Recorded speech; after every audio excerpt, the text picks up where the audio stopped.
Aquí comienza Reencuentro, una cita con nuestra tradición y los temas de la actualidad a la luz de la Torá.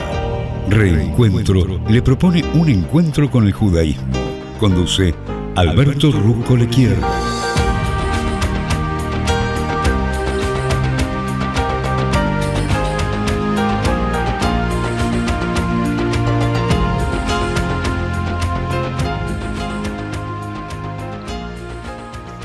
Muy buenas tardes, aquí Alberto Rusco Lequier te saluda y te da las gracias una vez más por estar acompañándome aquí en Reencuentro. Este programa para beber en los exquisitos e inagotables manantiales de sabiduría de la Torá para salir Dios mediante mucho, pero mucho más rico que cuando lo hemos comenzado. Bueno, el día de hoy, día viernes 5 de enero del año 2024, corresponde al día 24 del mes de Tevet del año 5784 del calendario hebreo.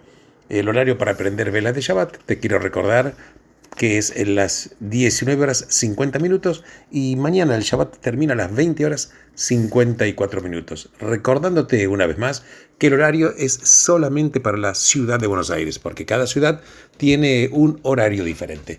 Muchísimas gracias por compartir aquí desde la querida ciudad de Buenos Aires. Bien, ¿qué ser humano nos hizo una pregunta? ¿Quién soy realmente? ¿Quién soy yo? La verdad que esto nos refiere también a una pregunta que le hizo Moisés a Dios frente al zarza ardiente cuando Dios se revela frente a Moshe. ¿Y quién eres? Es la pregunta que le hace Moshe a Dios. Así podré ir al pueblo de los israelitas y decirles: el Dios de vuestros padres me envió a vosotros. Pero de inmediato me van a preguntar, bueno, ¿cuál es su nombre? Entonces, ¿qué le tengo que decir? Esto está escrito textualmente en la Torá. ¿Y cuál es la respuesta de Dios? Dios le responde a Moshe, Heye asher heye, que está traducido de alguna manera en forma equivocada como soy el que soy. Ya habíamos hablado de que el programa anterior, ¿qué significaba soy el que soy? Pero vamos a seguir ampliando esta explicación. También se puede interpretar de varias maneras. Pero bueno, la primera pregunta fue: ¿quién soy yo? Eso le pregunta Moisés a Dios. Pero se refería: ¿quién soy yo para enfrentar al faraón? Le dijo Moshe a Dios. ¿Y qué posibilidades voy a tener de sacar a los judíos de Egipto? Claro que en principio el sentido está claro, pero la verdad que Moshe está preguntando dos cosas. La primera cosa que él está preguntando es: ¿quién soy yo para merecer esta enorme misión? Y la segunda interpretación es: ¿cómo voy a hacer para tener éxito? Y vos sabés que el Creador contesta la segunda pregunta. La segunda pregunta era: ¿cómo podré hacer yo para tener éxito? Y Dios, ¿qué le contesta? Bueno, yo voy a estar contigo. Tendrás éxito porque no te estoy pidiendo que lo hagas solo. En realidad, no te estoy pidiendo nada. Yo lo voy a estar haciendo por ti. Quiero que seas mi representante, que seas mi vocero, mi emisario, mi voz. Pero claro, Dios nunca le contestó a la primera pregunta, que era: ¿quién soy yo para merecer tamaña misión? Bueno, de alguna manera Dios no le contestó a la primera pregunta porque Moshe se la contestó a sí mismo. Vos sabés que en todo el Tanaj, los personajes que resultan ser los más preciados son los que niegan su propio valor. Cuando le fue encargada la misión al profeta Isaías, dijo: soy hombre de labios impuros. Jeremías dijo: no puedo hablar, soy un niño. David dijo: el rey más grande de Israel, repitió las palabras de Moshe: ¿quién soy yo? Jonás, ¿qué dice cuando Dios le encargó su misión? Bueno, trató de huir Jonás. También Jacob estaba por escapar cuando se encontró con el hombre que era un ángel que le impidió el paso y con quien luchó toda la noche. Entonces, vemos que los héroes bíblicos no son figuras míticas, como por ejemplo pueden ser los griegos o los personajes de otras culturas. No son hombres poseídos por un sentido del destino predeterminados desde niños o temprana edad a lograr la fama. No tienen lo que los griegos llamaron megalopsiquis, que es un sentido propio de su valor personal, una superioridad conducida livianamente y con gracia. Claro, estos personajes bíblicos, no estudiaron en los lugares más prestigiosos, no nacieron para gobernar. Estos personajes precisamente eran personas que dudaban de sus propias cualidades e incluso tuvieron momentos en los cuales quisieron abandonar todo. Moshe, Elías, Jeremías y Jonás negaron y llegaron a tal punto de desesperación que desearon intensamente morir, pero resultaron héroes de la vida moral en contra de su voluntad. Hay trabajo para hacer, les dijo Dios, y lo hicieron. Es como casi una señal de pequeñez, que es el indicador de grandeza. O sea, que el Creador nunca le contestó la pregunta a Moshe, ¿por qué yo? Pero hay otra pregunta dentro de esta pregunta. Vos viste que en el judaísmo nada es fácil. Hay otra pregunta dentro de esta pregunta. ¿Quién soy yo? Porque puede no solamente referirse al valor, también puede tener que ver con la identidad. Moshe solo, en el monte Horeb, en Sinaí, convocado por el Creador para liderar a los judíos para salir de Egipto, no está hablando con Dios cuando enuncia la pregunta. También él está hablando consigo mismo. ¿Quién soy yo? Bueno, evidentemente hay dos respuestas posibles. Veamos la primera. Moshe era un príncipe egipcio. Sabemos que en la infancia fue adoptado por la hija del faraón, creció en un palacio real, él vestía como egipcio, lucía y hablaba como egipcio. Cuando rescató a las hijas de Jetro del acoso de unos pastores violentos, ellas volvieron y le dijeron al padre, un egipcio nos salvó. Su propio nombre, Moshe incluso, le fue dado por la hija del faraón. Se supone que Moshe era un nombre egipcio. De hecho, Moisés, como en Ramsés, es una palabra egipcia antigua que significa niño. La etimología que aparece en la Torá es «los saqué del agua» y da una idea de lo que significó ese nombre para los que hablaban hebreo. Por lo tanto, la primera respuesta es que Moshe era un príncipe egipcio. Veamos cuál es la segunda respuesta. La segunda respuesta fue que era un midianita, ya que, aunque por su crianza fue egipcio, tuvo que escapar forzosamente. Él construyó su hogar en Midian.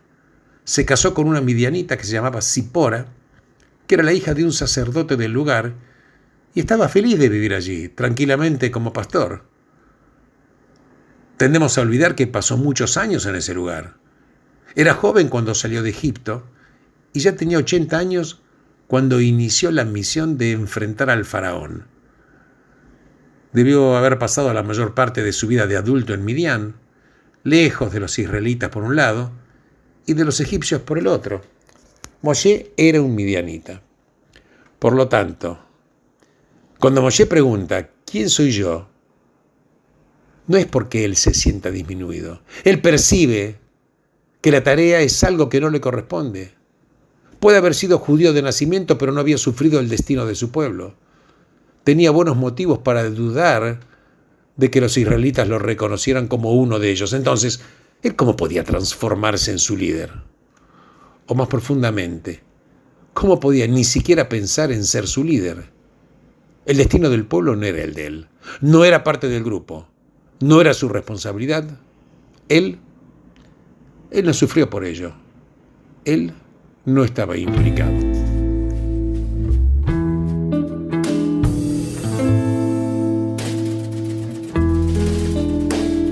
יוצאים ביציאה הדרומית ועולים ברחוב השוק, בפינה יש בית עם עבר מפואר, עתיד ריק והווה סדוק.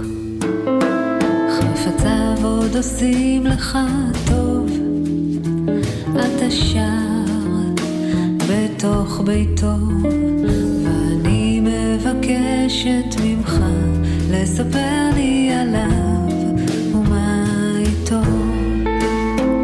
הוא עבד לעתים בשלוש עבודות, ואהב אהבות באור העמום. הוא חלם חלומות ולחם מלחמות, ומת משעמום.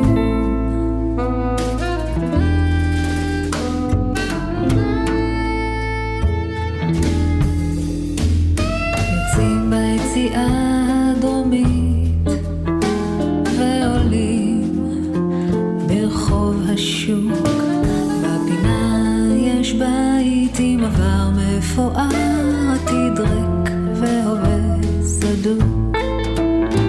הוא חטא בנאיביות עד קצה התום, לא תפסת אותו ברגעים של חולשה.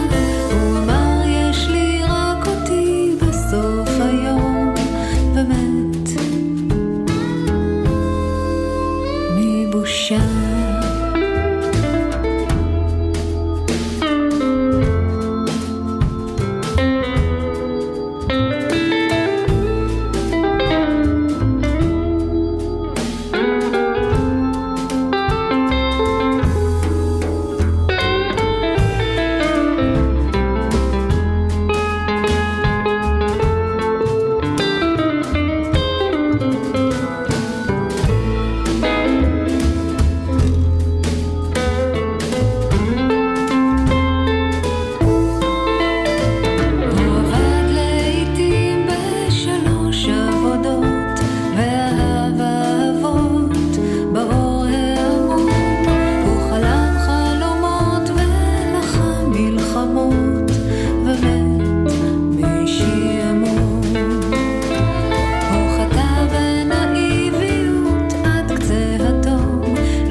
Bueno, entonces continuamos con lo que estábamos hablando, acerca de cómo él podía siquiera pensar en ser el líder del pueblo. Bueno, aún más, la vez que Moshe quiso intervenir en sus asuntos, mató a un capataz egipcio que había matado a un esclavo judío, y al día siguiente quiso impedir una pelea entre israelitas. La verdad que su intervención no fue aceptada. Y le preguntan: ¿quién te nombró autoridad para juzgarnos a nosotros? Eso le dijeron. Y estas son las primeras palabras registradas de un israelita a Moshe. Moshe ni siquiera había soñado todavía con ser el conductor. Y ya su liderazgo ya estaba siendo cuestionado. Entonces, veamos entonces las opciones vitales que tenía Moshe por un lado. Bueno, por un lado podía haber vivido como príncipe en Egipto, tenía lujos, placeres. Él podría haber adoptado este destino si no hubiera intervenido. Pero aún así, después de su huida forzada, podría haber vivido plácidamente como pastor con la familia midianita a la que él se había incorporado por casamiento. Por lo tanto, no debe sorprender que cuando fue convocado por Dios para liberar a los israelitas se resistiera. Entonces, la pregunta sigue en pie. ¿Por qué accedió? ¿Cómo supo Dios que era el hombre indicado para la tarea? Pues es que un dato lo proporciona el nombre que le dio a su primer hijo, que era Gershom, porque según dijo, yo soy un extranjero en tierra ajena. No se sentía a gusto en Midian. Ese era el lugar en que él estaba, pero no lo que él era. La verdadera clave está en un versículo anterior, el preludio a su primera intervención. Cuando Moshe creció, comenzó a acercarse a su propio pueblo y vio lo duro de su labor. Esta gente era su gente. Podría parecer egipcio, pero en su interior sabía que no lo era. Fue un momento de transformación. Claro, no demasiado distinto al de Ruth, la moabita, cuando le dijo a su suegra israelita Naomi: tu pueblo será mi pueblo y tu Dios mi Dios. Ruth no era judía de nacimiento. Moshe no fue criado como judío, pero ambos sabían que ellos, cuando contemplaran el sufrimiento, se identificarían con los que sufren, no podían darles la espalda. Pues sabés que esto es como, podríamos decir que es un pacto de destino. En hebreo sería Brit Goral. Hasta el día de hoy, este pacto del destino está en el corazón de la identidad judía, porque hay judíos creyentes y hay judíos no creyentes, hay judíos practicantes y judíos que no lo son. Pero escúchame bien, hay pocos judíos que, enfrentados con el sufrimiento de su pueblo, pueden irse diciendo esto no tiene nada que ver conmigo. Repito, hay pocos judíos que al ser enfrentados con el sufrimiento de su pueblo pueden irse diciendo esto no tiene nada que ver conmigo. Maimónides lo definió como separarse de la comunidad y decía que separarse de la comunidad es uno de los pecados por los cuales el transgresor no tendrá un lugar en el mundo por venir. Y esto precisamente recuerda el texto de la Agadá que se lee cuando dice que el niño malvado se excluye de la sociedad porque niega el principio fundamental de la fe. Ahora, ¿cuál es el principio fundamental de la fe? La fe en el destino colectivo del pueblo judío. ¿Quién soy yo?, preguntó Moshe, pero en su corazón él tenía la respuesta. Yo no soy Moshe el egipcio, no soy Moshe el midianita, porque cuando veo que mi pueblo sufre, yo soy y no puedo ser otra cosa que Moshe el judío. Y si eso me impone responsabilidades, yo lo debo afrontar, porque yo soy el que soy, porque mi pueblo es lo que es. Esa es la identidad judía, entonces y ahora.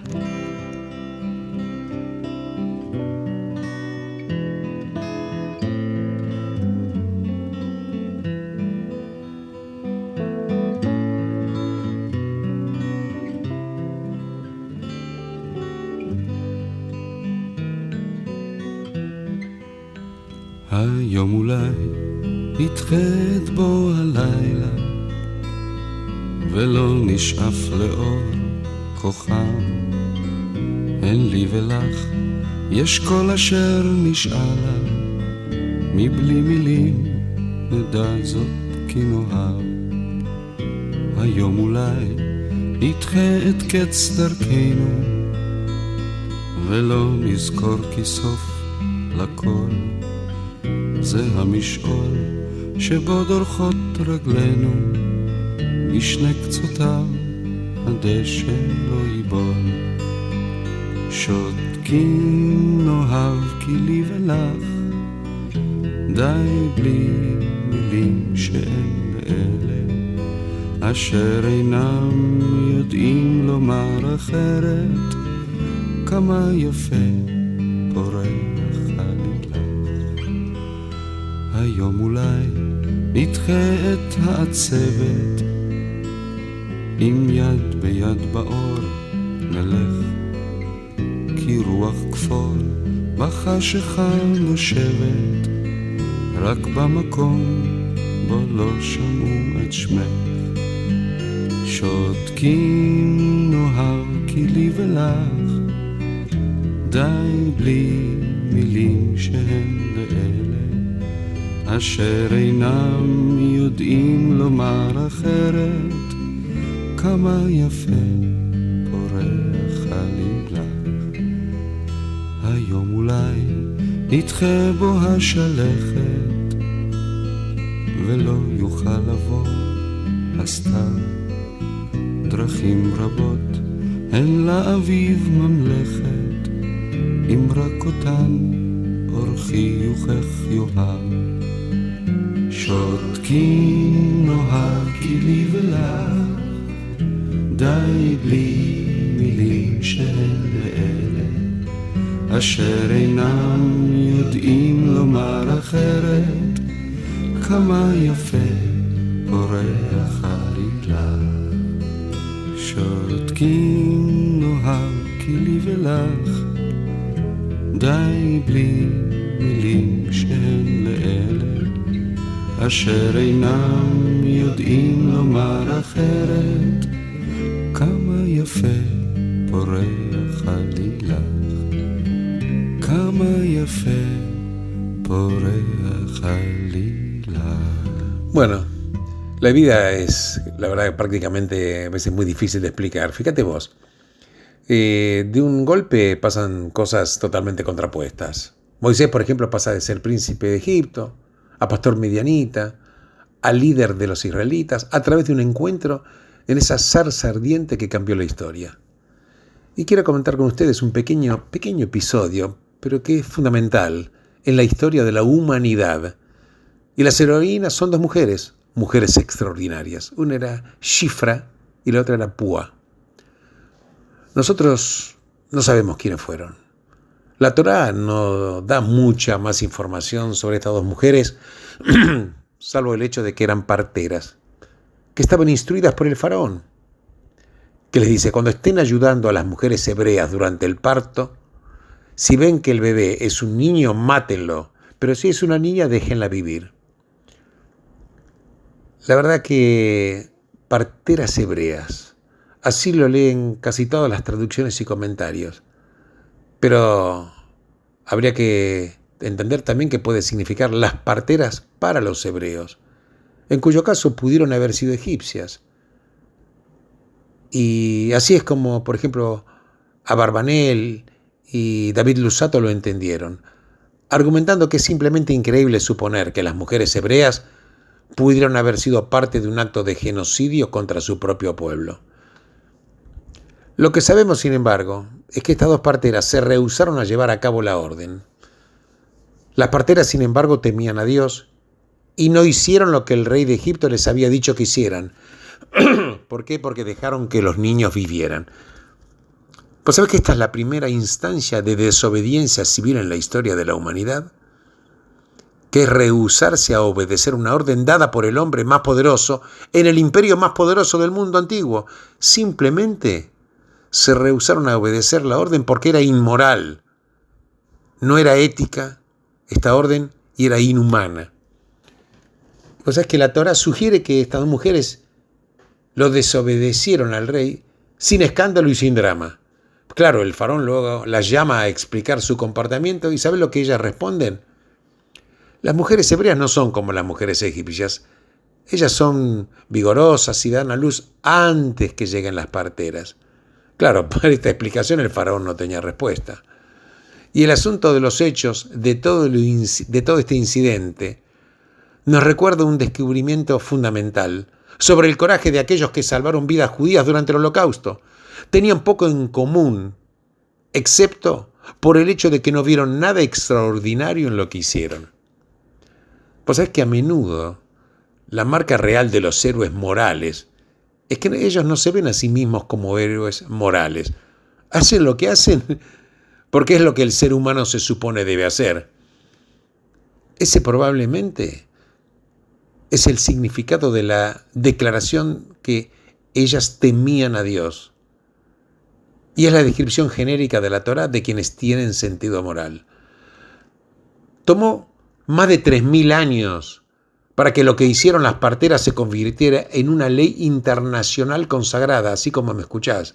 En 1946, los criminales de guerra nazis en los juicios de Nuremberg, todos ofrecieron como defensa de que estaban meramente obedeciendo órdenes, dadas por un gobierno debidamente constituido y democráticamente elegido.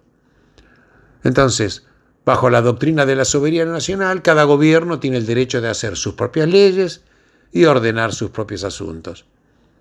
Y esto llevó a un nuevo concepto legal, a saber, crímenes contra la humanidad, para establecer la culpa de los arquitectos y administradores del genocidio. ¿Sabes que el principio de Nuremberg dio base o substancia legal a lo que las parteras instintivamente entendieron? ¿Sabes qué ellas entendieron? Que hay órdenes que no deben ser obedecidas. ¿Por qué? Porque son inmorales. Porque la ley moral trasciende y puede anular las leyes del Estado. Como lo dice el Talmud, si hay conflicto entre las palabras del maestro, que es el creador, y las palabras de un discípulo, que es el ser humano, las palabras del maestro deben prevalecer. La verdad que qué fuerte esto, ¿no? Qué importante, ¿no? La ley del maestro tiene que prevalecer sobre la ley del discípulo. Porque la historia de las parteras pertenece a una visión más grande que está en la Torá y el Tanaj como un todo. Que lo correcto está sobre lo poderoso. Que incluso Dios mismo puede ser llamado a rendir cuentas en el nombre de la justicia, como Él expresamente manda a Abraham a hacer. Porque la soberanía al final le pertenece a Dios. Entonces, cualquier humano puede actuar como quiere, pero hay que hacerse cargo, porque la soberanía final le pertenece al Creador. Entonces hay que tener estas ideas revolucionarias de no obedecer algo que sea inmoral, algo que no es ético, porque estas ideas revolucionarias son intrínsecas a la visión bíblica del uso político del poder, porque al final fue el coraje de dos extraordinarias mujeres que crearon el precedente tomado luego por muchos escritores, de que no se debe obedecer una ley inmoral, una ley que no es ética. Este es un punto fundamental, porque estamos hablando que esta es la historia más cercana a la idea de desobediencia civil en la historia. Absolutamente. Pues es que la Biblia hebrea no tiene una palabra que quiere decir tragedia en el sentido griego, por ejemplo, porque el bien es recompensado, no es castigado, porque el universo es la obra de arte del Creador. Es un mundo en el que la conducta moral es bendecida y el mal es finalmente derrotado. Y Shifra y Púa, estas parteras, son dos de las más grandes heroínas de la literatura del mundo, porque fueron las primeras en enseñar a la humanidad que la moral debe limitar el poder.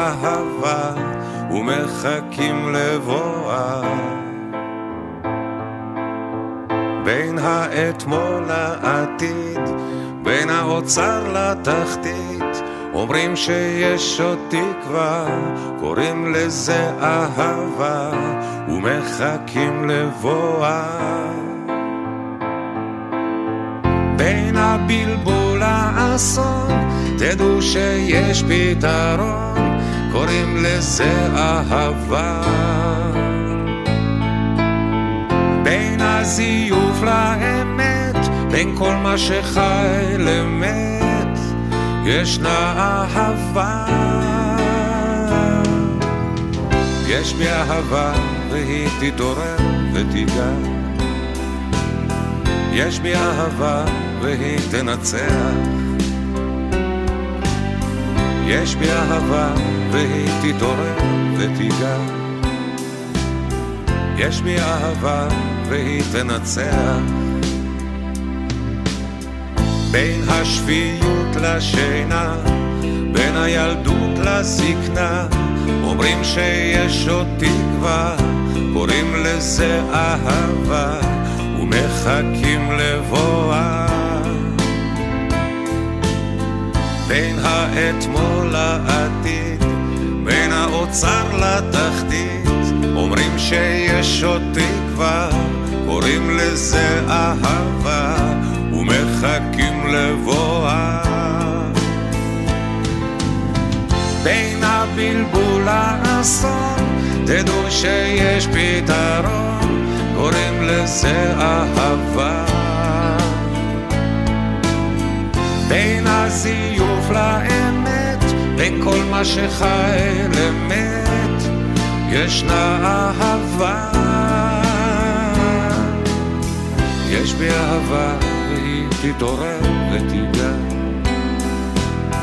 יש בי אהבה והיא תנצח. יש בי אהבה והיא תתעורר ותיגע. יש בי אהבה והיא תנצח. אמן.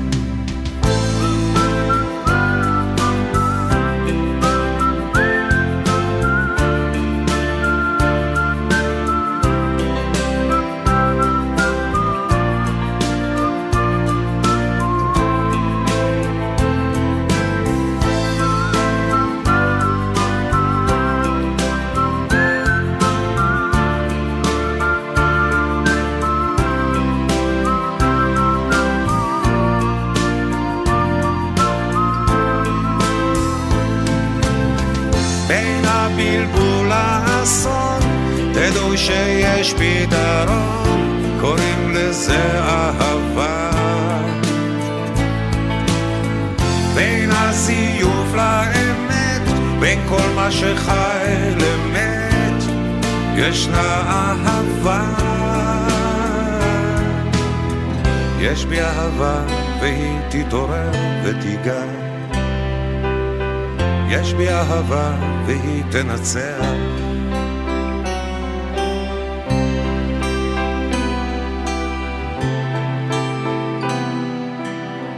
יש בי אהבה. Bueno, increíble, ¿no? Como todo está escrito. Y por eso a mí me gusta charlar de todos los temas de la Torá, para que veamos cómo estas enseñanzas no son un libro de historia. La Torá es un árbol de vida, y es árbol de vida porque nosotros tenemos que aprender de estas enseñanzas, cómo nosotros las tenemos que aplicar en nuestra cotidianeidad, en nuestra vida. Así que esto en realidad son enseñanzas para la humanidad, absolutamente. Fíjate vos, el tema de la desobediencia civil como ética fundante, no obedecer lo inmoral, lo que no es justo, lo que va en contra de la ley del Creador. Y fíjate incluso que toda esta situación, como luego se recepta en los juicios de Nuremberg en el año 1946, y impidiendo a los criminales nazis, que se escuden en la obediencia de vida. La obediencia tiene que ser de vida.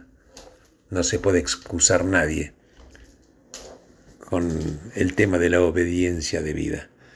Así que bueno, de a poquito fuimos cerrando estas enseñanzas del día de hoy.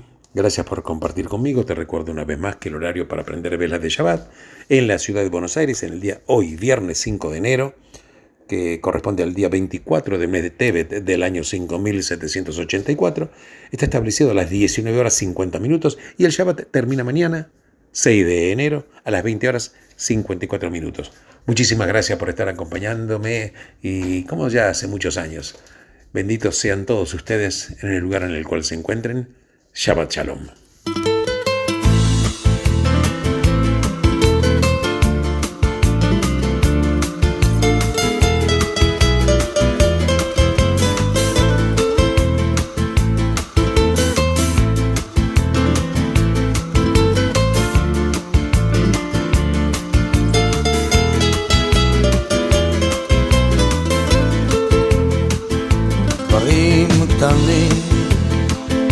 דברים פשוטים וקצת הפתעות באמצע הדרך, זמנים חולפים ומשתנים. אתמול אתה היית מלך, לאן פרחו הציפיות ואיך נשארת בלי תשובה, עוד לא הספקת לעשות. ומה נשאר מכל העבר? הכל תלוי בך חבר, היה חזק אל תישבר, אל תיתן לעצמות בך לפגוע, היה חזק ותתגבר. הכל תלוי בך חבר, היה חזק אל תישבר, אל תיתן לעצמות בך לפגוע, היה חזק ותתגבר.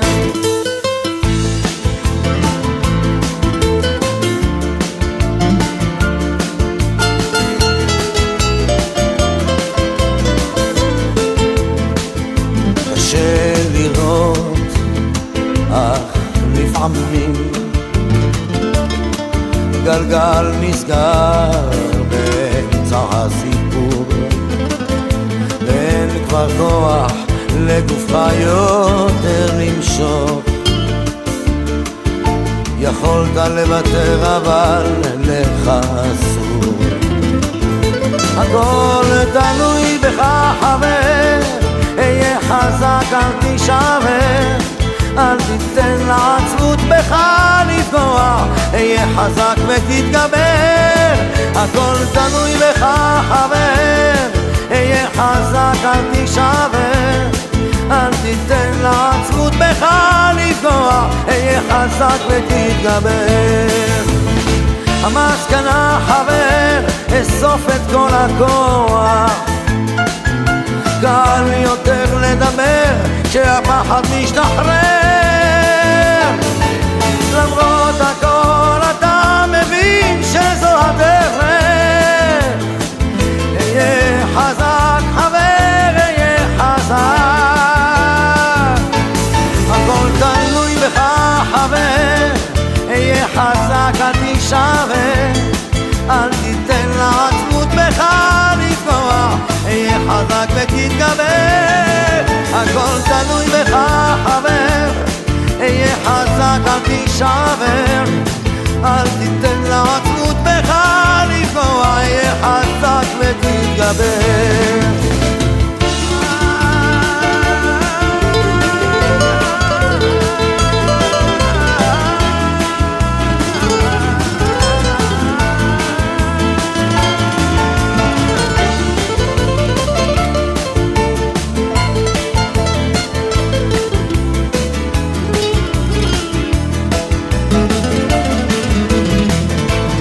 הכל תלוי בך חבר, אהיה חזק אל תישבר, אל תיתן לעצמות בך לפגוע, אהיה חזק ותתגבר, הכל תלוי בך חבר, אהיה חזק אל תישבר, אל תיתן לעצמות בך לפגוע, אהיה חזק ותתגבר.